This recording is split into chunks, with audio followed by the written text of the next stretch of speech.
fils du rire. Dieu fait une promesse spéciale à Abraham. Les années passèrent, mais les choses n'allaient pas mieux. Les gens étaient toujours aussi méchants et cruels les uns envers les autres. Ils tombaient toujours malades et mouraient. Les larmes coulaient toujours sur la terre.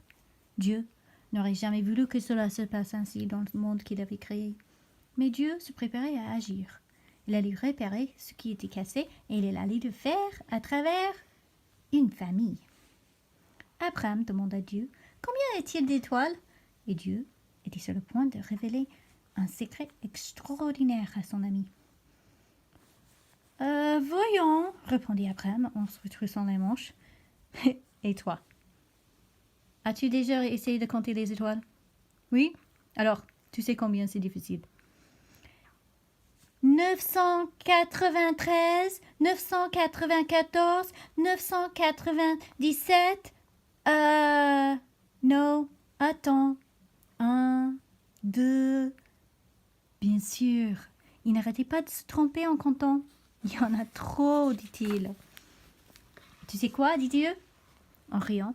Je vais te donner tellement d'enfants, de petits-enfants derrière petits-enfants que tu n'arriveras pas non plus à les compter.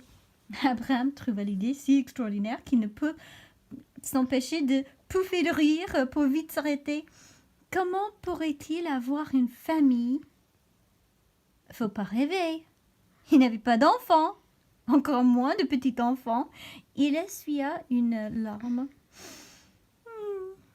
De toute façon, avoir des bébés à son âge, c'était bien trop tard. Il avait 99 ans.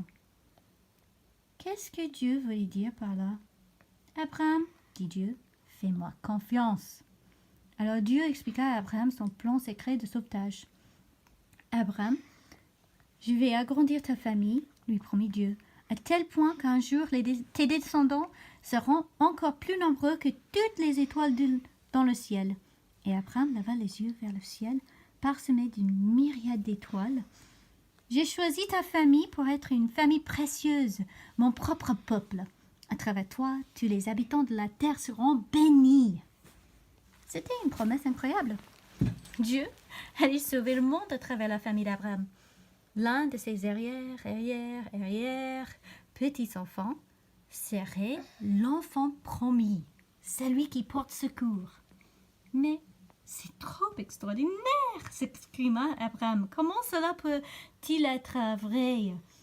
Existe-t-il quoi que ce soit de trop beau pour être vrai? Demanda Dieu. De trop extraordinaire pour moi?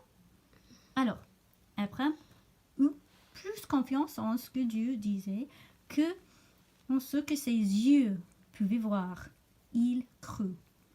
Par contre, quand Sarah entendit la promesse de Dieu, elle rit dans son cœur, mais pas d'un rire joyeux. Il y avait des larmes dans ce rire. Elle avait toujours voulu un enfant. Son rêve pouvait-il devenir réalité? Pourrait-elle vraiment avoir un bébé à 80 ans? Non, 90 ans? Non, faut pas rêver, c'était bien trop tard. Sarah ne crut pas que Dieu puisse tenir sa promesse. Elle avait oublié que quand Dieu dit quelque chose, c'est comme si c'était déjà fait. En effet, c'était aussi facile pour Dieu de lui donner un fils que de créer toutes les étoiles dans le ciel. 9 mois plus tard, exactement comme Dieu l'avait promis, Sarah donna naissance à un petit garçon. Il l'appellera Isaac, ce qui veut dire fils de rire. Et Sarah se mit à rire. Mais cette fois, c'était le bonheur qui la faisait rire aux éclats. Son rêve s'était réalisé. Dieu tiendrait sa promesse. Il veillerait toujours sur la famille d'Abraham, son précieux peuple. Et un jour, Dieu enverrait un autre petit bébé, un bébé promis à une jeune fille qui n'avait même pas de mari. Mais ce bébé remplirait de joie le monde entier en serrant leur et serait le rêve de chacun devenu réalité.